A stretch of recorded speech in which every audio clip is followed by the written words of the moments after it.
국민의힘이 박근혜 전 대통령의 최측근 인사죠. 유영하 변호사를 경선 없이 대구 달서갑에 단수 공천했습니다. 이제 박 전 대통령 탄핵 사건에서 변론 맡았던 도태우 변호사에 의해서 친박 인사가 또 대구에서 공천이 됐어요. 어떻게 보시나요?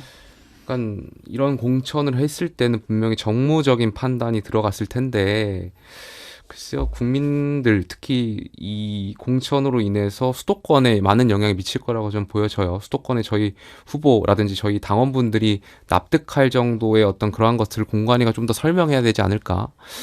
왜 하필 이 지역에 이제 유영하 변호사를 했을까에 대한 그 근거를 좀 공관위가 명확히 설명해 줬으면 좋겠어요. 저희가 시스템 공천을 강조해왔고 물론 그 시스템 공천 하에서도 여러 가지 정무적 판단이 들어갔겠지만 이번 공천은 좀 전국적으로 영향이 좀 크게 작용할 것 같아서 여기에 대해서 좀 공관위가 명확히 더 설명을 해줬으면 좋겠다. 그리고 그 과정에서 저희 그 홍석준 현역 의원이 컷오프 되셨잖아요. 홍석준 의원에서도 지금 여기에 대해서 반발하시고 이의 제기하시는 걸 알고 있고요. 그러니까 현역 컷오프가 왜 됐는지에 대한 설명이 좀 더 필요하지 않나 이렇게 생각합니다. 이 공천을 보면 2016년에 당시에는 새누리당이죠. 새누리당이 패배했던 선거에서 그 지도부가 뭘 했나 싶어요. 그냥 유영하 변호사 공천했었으면 됐는데 그때 사실 옥새 들고 나르샤 뭐 공천 파동 난 게 여러 지역이 아니라 대표적으로 두 개였거든요. 유승민 의원 컷오프, 그다음에 유영하 변호사 공천. 근데 그때 차라리 박근혜 대통령 말대로 했으면 공천 파동이 안 났을 텐데 돌아 지금 이렇게 온 거잖아요. 뭐 사실 이 국민의힘이 거꾸로 강을 거슬러 오르는 연어들도 아니고 탄핵의 강을 건너서 사실 집권까지 한 건데 이게 사실 전국 판세에서는 매우 불리하게 영향을 미칠 것 같은데 저희한테는 좋은 일이라고 생각합니다. 개혁신당 이준석 대표가 이제 이거에 대해서 탄핵의 강을 거슬러 넘어가고 있다 이렇게 얘기를 했어요. 이제 같은 맥락인가요? 네, 같은 맥락인 거죠. 이런 공천 하나가 그냥 그 지역에 영향을 미치는 게 아니라 지금 이렇게 뉴스에 나와서 평가를 하고 뭐 공방을 주고받는 과정에서 수도권 판세에도 영향을 미치게 되거든요.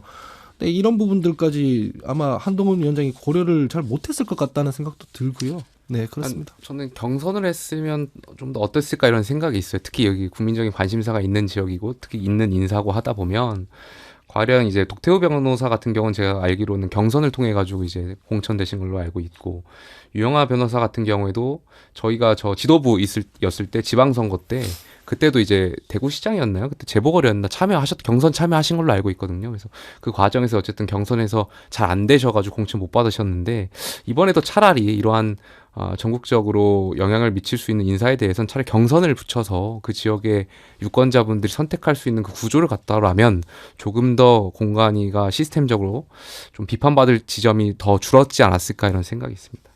근데 사실 이 지역 현역이 윤석열 대통령 후보 시절부터 도왔던 이제 원년 친윤이라 그러죠. 그 홍석준 의원인데 홍 의원이 이제 시스템 공천의 대원칙이 깨졌다. 이 일을 신청했더라고요.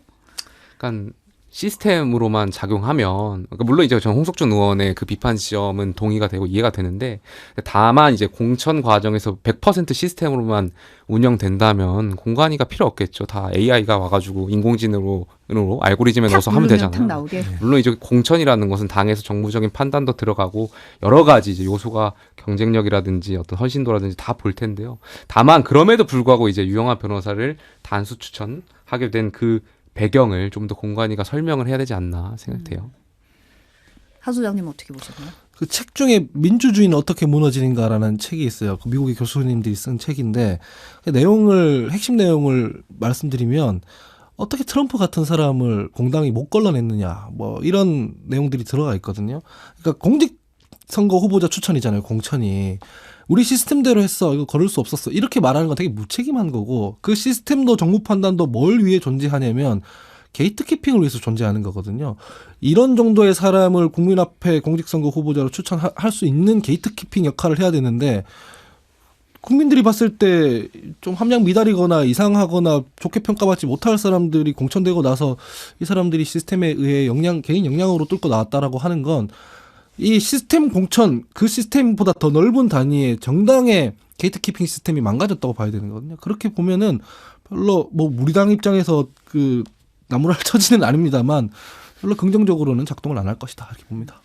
이런 맥락에서 보면 지금 해병대 최상병 사건 수사 외압 의혹 받고 있는 이제 임종득 전 국가안보실 2차장과 신범철 전 국방부 차관이 네. 단수 공천을 받았어요. 네. 그래서 논란이 되고 있는데 이 부분은 어떻게 보세요?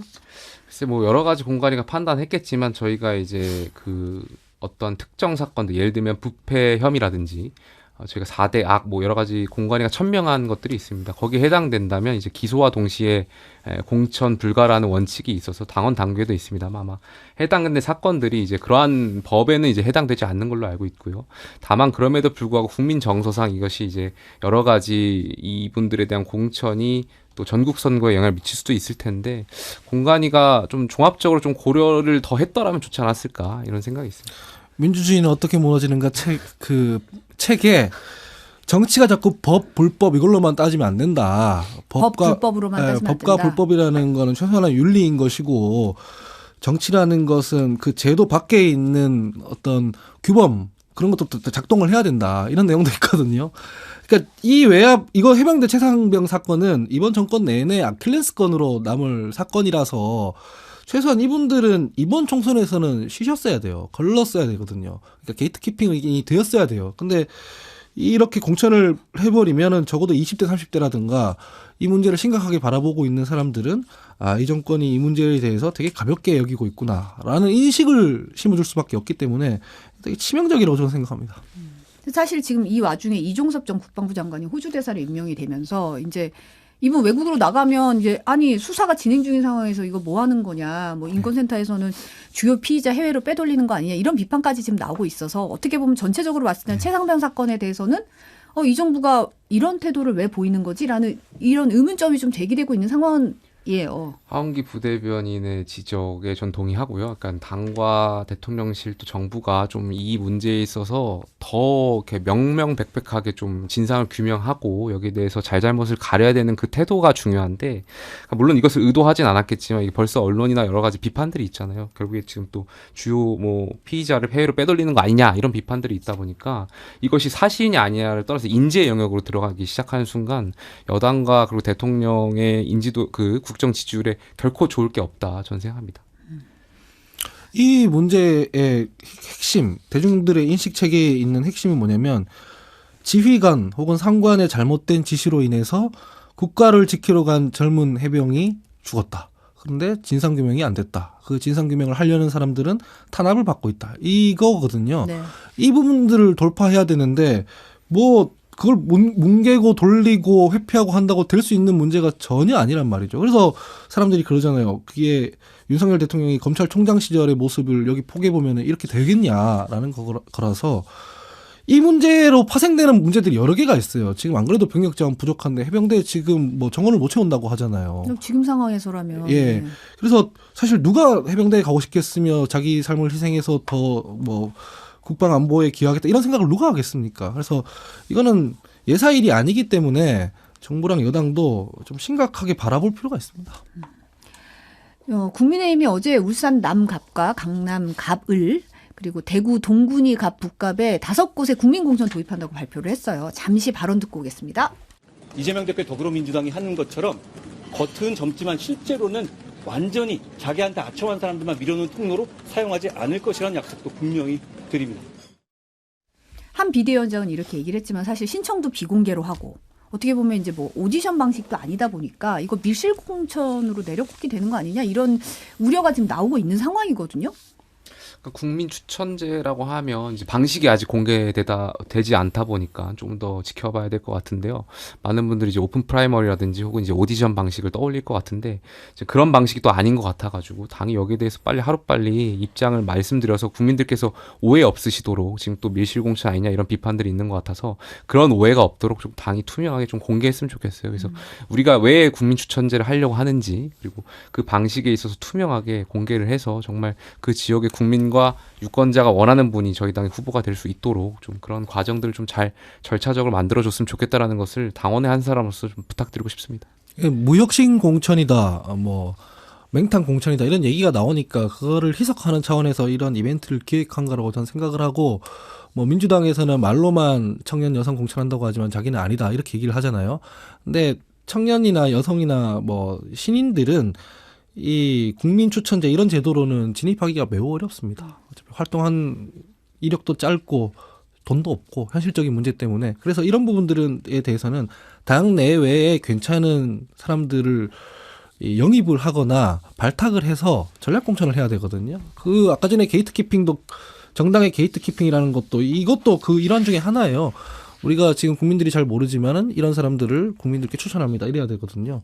그래서 저는 이거 그냥 쇼라고 봅니다. 쇼. 내관이 남았다 이런 얘기 사실 했었어요. 이제 국민의힘 공천 진행되면서 가장 이제 뭐랄까 좀 좋은 지역들은 좀 숙제로 남겨놨다 이런 얘기 나오면서 지금 현역들의 반발이 거세게 나오고 있는 상황이에요. 강남병 공천 배제된 유경준 의원, 뭐 부산 서동구 안병길 의원이 반발하고 있고 이 국민 공천제 지역으로 지정된 울산 남갑의 이채익 의원이 탈당 후 무소속 출마하겠다 이런 식으로 이제 시사하는 글을 SNS에 올렸거든요.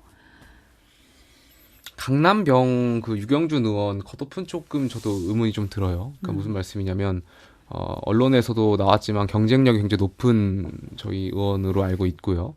또 해당 의원이 저희 당무감사 평가에도 제가 전에 듣기로는 굉장히 높은 점수로 랭킹이 되어 있다라고 제가 알고 있어요. 그래서 근데 그럼에도 불구하고 유경준 의원이 컷오프된 배경을 좀 더 납득할 만한 수준의 공간이가 좀 설명이 있어야 되지 않나 생각이 들어요. 그러니까 강남병이라는 곳이 물론 저희가 과거에 이제 비례대표처럼 약간 여기가 이제 저희 당이 굉장히 우세한 지역이다 보니까 강남병 주민들이 이런 말씀 들으면 듣기 싫어하시겠지만 그래도 여기가 좀 나름대로 전략공천 지구로 많이 활용해 왔던 지역이긴 해요. 그러다 보니까 이번에 유경준 의원이 컷오프된 배경이 사실 그 근거가 좀 명확하지 않다 보니까 여기에 대해서 오해도 있고 한 것 같아서 당이 좀 여기에 대해서 명확한 입장을 좀 내놨으면 좋겠다 이런 말씀 드리고 싶습니다. 이런 거죠. 그러니까 돈봉투 의혹 받고 있었던 정우택 의원 그리고 회계 책임자가 뭐 1,000만 원 벌금 맞아가지고 의원직 상실된 사람 그리고 각시탈 음모론 그 이태원 참사 당시에 각시탈 음모론을 제기했던 이만희 의원 역대급 수해 피해가 있는 와중에 수해 현장에 가서 비나도 왔으면 좋겠다. 사진 좀 잘 나오게 라고 했던 김성원 의원 이런 분들도 단수 공천 받았거든요. 단수 공천 받았는데 지금 날아가는 사람들은 뭐 때문에 컷오프가 되거나 불이익을 받아야 되는지 모르고 있잖아요. 이런 기준들이 민주당에도 적용되면서 공천 파동이 났던 건데 지금 그 부분에 대해서 문제 제기가 국민의힘에서도 이루어지고 있는 거죠. 사실은 김건희 여사 특검에 관련한 재의결 전후로 해서 그 전에는 문제가 있는 사람이라도 다 살려줘 버리는 거고 후에는 이제 그립을 쥐고 자기들이 원하는 사람을 공천하고 싶어 하는 거 아니냐 이런 비판이 있을 수밖에 없다고 생각합니다. 지금 신진아 님도 이런 말씀해 주셨고 하댕TV 님도 얘기를 하셨는데 이제 국민의힘의 공천에 파열음이 나는 거에 대해서는 언론이 상대적으로 좀 주목을 덜 하고 있는 거 아니냐. 너무 이제 언론이 민주당 공천 상황에 너무 집중하고 있고 국민의힘에 대해서는 좀 상대적으로 좀 이렇게 주목도가 떨어지는 것 같다. 이런 지적도 좀 나오고 있거든요. 글쎄요. 저는 그러니까 처음에 이게 이제 결국에는 공천 과정도 이제 드라마에 비교하다 보면 기승전결이 다 있지 않겠습니까? 근데 민주당이 기승전결이 다 갈등 구조였다 보니까 아무래도 거기에 이제 관심이 많이 갔던 것 같고요. 초반에 저희 이제 공천이 거의 막바지에 다루고 있는데 국민의힘 공관위가 그리고 지도부가 전 중반 이후까지는 잘해왔다라고 생각해요. 정제되고 잘해왔는데 지금 말씀하셨던 이 마지막 관에 와가지고 현역분들 컷오프하는 그것이나 아니면 또 조금 전에 말했던 거론했던 그 인사들의 단수 추천, 우선 추천들이 과연 이제 막바지에 적절했느냐에 대한 의문들이 있다 보니까 당내에서 여기에 대해서 의구심도 있는 것도 사실인 것 같고요. 이제 마지막에 오다 보니까 당이 좀 마지막 장식을 좀 잘해줬으면 좋겠어요. 그래서 몇 군데 남지 않았는데 국민들하고 당원들이 납득할 수 있을 만한 그런 설명과 이런 기준은 잘 지켜주셨으면 좋겠다는 말씀 드리고 싶습니다. 근데 하 소장님 얘기는 지금 재포결이 굉장히 중요한 기점이었다고 지금 보시는 거잖아요. 네, 그 전에는 현역 의원들을 살려서 사실상 이탈표를 막아야 되는 이해관계가 있었다고 저는 생각을 하고 지금은 이제 재의결 끝났고 아까도 말씀드렸지만은 이걸 뭐 추가 발의를 한다고 해서 본회의 열어서 다시 표결할 건 아니니까 이젠 컷오프를 해도 뭐 용산이나 이런 데서 위험하지 않잖아요. 그래서 된 것 같고 그다음에 언론 관련 부분에서는 뭐 미디어 환경이나 언론 비평 별도로 필요하다 하더라도 정치권에서 자꾸 언론 탓하는 건 별로 바람직해 보이진 않습니다. 사실은 언론은 국민들이 제일 궁금해하는 것 뭐 민감도가 제일 높아가지고 오히려 소스가 있을 때 그거를 풀어주잖아요. 그래서 저는 민주당에서도 이게 왜 편향적으로만 자꾸 보도를 하느냐 하기 전에 그런 보도를 예봉을 꺾기 위한 정당 운영을 하면 될 문제다라고 생각합니다. 국민의힘이 이준석 개혁신당 대표 상대로 한정민 삼성전자 DS 부분 메모리 사업부 연구원을 우선 추천했어요. 이분이 84년생인데 어떻게 보면 이제 청년 대 청년으로 좀 구도를 만든 것 같은데 어떻게 보세요? 일단 구도는 이제 이준석 대표가 가면서 이제 화성을에 많이 관심을 갖고 있는 것 같은데 어쨌든 이제 한 살 차이신 것 같아요. 84년생, 85년생. 그리고 이준석 대표가 관건은 이제 민주당의 지지층을 얼마나 더 그러니까 지지층을 민주당에서 얼마나 더 많이 갖고 오느냐 그게 관건일 것 같아요. 국민의힘은 국민의힘대로 아마 조직이 단단하게 뭉쳐 있을 거고 국민의힘 지지층이 개혁신당으로 가진 않을 거라고 좀 판단되고 그러다 보면은 지금 이 상황 화성을이라는 데이터상으로 국민의힘이 어려운 지역인데 아마 1등이 아마 민주당이 랭킹이 되고 있는 걸로 알고 있는데 그 민주당의 이탈표를 얼마나 가지고 오느냐에 따라서 국민의힘 후보가 1등이 될 수도 있지 않을까 이런 생각도 있습니다. 이탈표가 그렇게 많이 있을 것으로 전망되지가 않아요. 왜냐면은 제가 이거 여러 번 방송에서 얘기했는데 이 지역구를 선정하는 과정이 별로 매끄럽지가 않았어요. 지역구 선정하는 과정 제가 어디에 계속 비유하냐면 연애하는 거랑 비슷한 거라서 연애하는 거랑 예, 조건부터 얘기하는 게 아니라 네가 내 운명이다. 야, 널 사랑한다. 이렇게 얘기를 해야 되거든요. 지역구 가서 내가 여기 뼈를 묻겠다. 이렇게 얘기해야 되는 거지. 여기 뭐 2030이 많아서요. 이렇게 얘기하는 건 되게 부적절해요. 연애로 치면 널 사랑한다라고 얘기하는 게 아니라 네가 날 좋아해 줄 것 같아서. 내가 조건이 좋아서. 그러니까 이준석 대표가 지역구 정하기 전에 비판받았던 것 중에 하나가 지역구 쇼핑하냐 이런 얘기 들었잖아요. 뭐 몇 개를 넣고 검토하다가 여기로 선정됐다고 하면 유권자들이 뭐라 생각하냐면 우리가 만만하다는 얘기인가라고 듣거든요. 그래서 사실상 이 지역을 왜 선택했는지 이 지역을 어떻게 만들 건지 이런 정책적인 얘기로 폭격을 해야 되는데 지금 보면은 되게 정무적이고 선거공학적인 얘기만 오가고 있는 상황이라서 표가 그렇게 안 갈라질 것 같다는 게 제 전망입니다. 좀 연애하듯이 좀 감성적으로 접근해서 이제 내가 너한테 빠졌어 이래야 되는데 예. 너라면 괜찮을 것 같아서 뭐 예. 이런 식으로 나가면 마음을 살 수 없다는 그러니까 건가요? 뭐 2030이 여기 많고 구도가 어떻고 이런 얘기는 회의실에서 해야죠. 사실은 속마음은 어떨지 모르지만 말로는 사랑한다고 해야 될 거 아니에요. 말로는 내가 이 지역이 운명이 그래서 사람들이 정치하는 사람들이 자기 스토리랑 뭐 역사에서 있는 연구 없는 연구 다 긁어 모아가지고 그 지역이랑 공통점을 엮으려고 하는 거거든요. 연애할 때도 그렇잖아요. 똑같은 건데 원래 이렇게 비슷해서 사귀고 네. 너무 달라서 헤어지죠. 말이 잘 통하고 막 이래야 되는데 여기 와서 그냥 뭐 이런 조건 저런 조건 데이터상 좋습니다. 이거는 회의실에서 해야 될 얘기지 겉으로 할 얘기는 아니다라고 조언을 드립니다. 이 지역구 선택에 대해서 김용태 최고는 어떻게 보세요? 아마 이준석 대표 입장에서는 굉장히 고민을 많이 했겠죠. 뭐 여러 가지 뭐 언론에서 비판도 있었잖아요. 지역구를 어디로 갈 것이냐 계속해서 언급되는 지역구들도 있었고, 근데 다만 그 경기 그 남부 쪽에 반도체 벨트를 구성하겠다라는 그 취지도 있었을 것이고, 또 당 대표잖아요. 그럼 전국 선거를 지휘해야 되는데 사실 개혁신당 입장에서 지금 상황에서 전국 선거를 지휘하기는 부담이 있을 거고, 그렇다 보면은 아무래도 경기 남부권에 이제 개혁신당의 후보가 있는 지역들과 연대해서 시너지를 내야겠다. 그래서 경기 남부 쪽을 함께 지휘하겠다. 뭐 이러한 생각으로 좀 가지 않았을까에 대한 제 개인적인 생각이 있어요. 그런 측면에서는 아마 개혁신당 대표로서 나름대로 고민해서 결정한 거 아닌가 생각합니다. 김밥님은 이렇게 대놓고 거짓말하라는 것 같아서 별로다라고 얘기를 하셨어요. 이제 근데 이제 어떻게 보면 하 소장님 얘기는 그래도 겉으로는 뭔가 표현이라도 그렇게 해야 되지 않냐 이런 예, 거짓말하는 게 아니고 사실 그게 진심이어야 하는데 진심이 아니라 할지라도 이렇게 늦게 고를 수밖에 없었다 할지라도 표현이라도 이 지역과 고른 이유를 이렇게 유불리로 따진 게 아니다라는 거를 유권자들한테 좀 설명을 해야 되는 거거든요. 이준석 대표가 아마 대문자 T인가 봐요. 그거는 뭐 전 국민이 알 수 아는 거 아닌가 이런 생각도 들고요. 그래서 그런 게 아닐까라는 생각이 들고, 윤석열 대통령이 요즘에 굉장히 바쁘게 전국을 돌며 민생 토론회 진행 중인데 어제는 이제 청년층에 집중된 지원책을 굉장히 대거 많이 쏟아내셨어요. 보면은 이제 현재 100만 명이 받는 국가장학금 수혜 대상을 150만 명까지 늘리고 청년 도약계좌 가입 요건 완화하겠다라고 했는데, 이제 그래도 청년 정치인들이니까 어떻게 보셨는지 좀 궁금합니다. 일단 지원하는 건 좋은 일이죠. 그건 좋은 일이고 잘 생각하셨다고 생각하는데, 선거 앞두고 이거 할 때 전 사실 좀 웃겼던 게 뭐냐면 이번 올해 예산에서 내일 채움 공제라고 있어요. 네. 원래 청년들이 중소기업 다니는 청년들이 특히 혜택을 많이 보던 제도였는데 그 제도가 사실상 없어지다시피 했거든요. 예산을 다 잘라버렸습니다.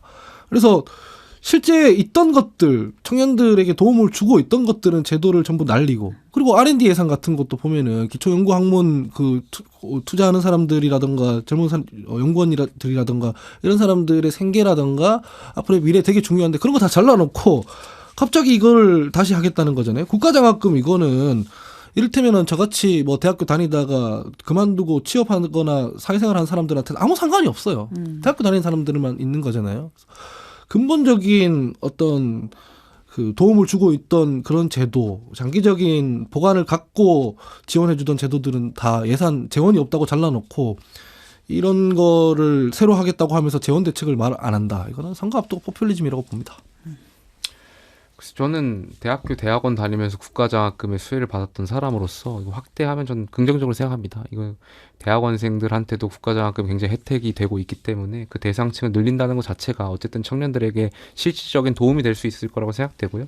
청년 도약 계좌도 마찬가지입니다. 이거 굉장히 많은 청년들한테 이 도약 계좌에 대한 관심도 많고 또 신청하는 굉장히 관심이 많다 보니까 경쟁률이나 이런 것도 굉장히 높았던 걸로 알고 있는데 이것에 대한 요건을 완화하고 혜택을 늘린다는 것은 결국에는 청년층에게 더 많은 혜택을 주시겠다라는 거고 지원하겠다라는 의지이니까 저는 환영하고 있습니다.